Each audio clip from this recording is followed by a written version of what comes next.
Once, there was a young man who lived in a village. He was known for his excessive indulgence in various pleasures, including sexual desires. He would frequently visit prostitutes in the nearby town, spending all his money and time on these encounters. One day, he heard about the teachings of Buddha and decided to seek guidance from him. He traveled to the place where Buddha was giving a sermon and approached him with his problem. The young man said, "Buddha, I am consumed by my desires, especially my sexual urges. I cannot control myself, and it's causing me great suffering. Please help me find a way to overcome this."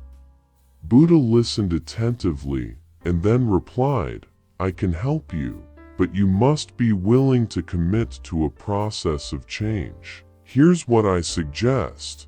Every time you feel the urge to visit a prostitute, go to the local river instead and immerse yourself in its waters while repeating the following mantra: I am in control of my desires, and they do not define me."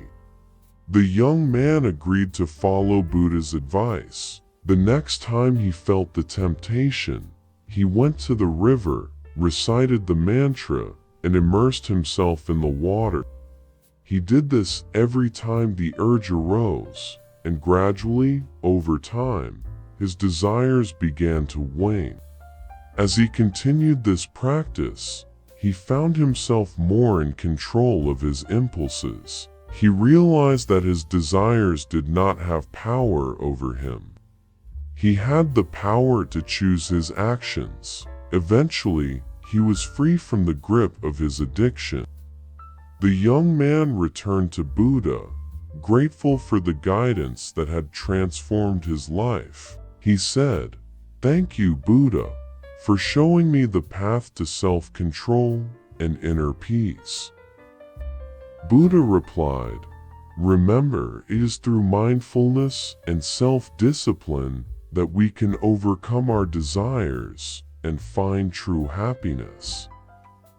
This story illustrates the power of mindfulness and self-control in overcoming our desires and attachments. It emphasizes that with dedication and the right practices, one can break free from the chains of their impulses and find inner peace.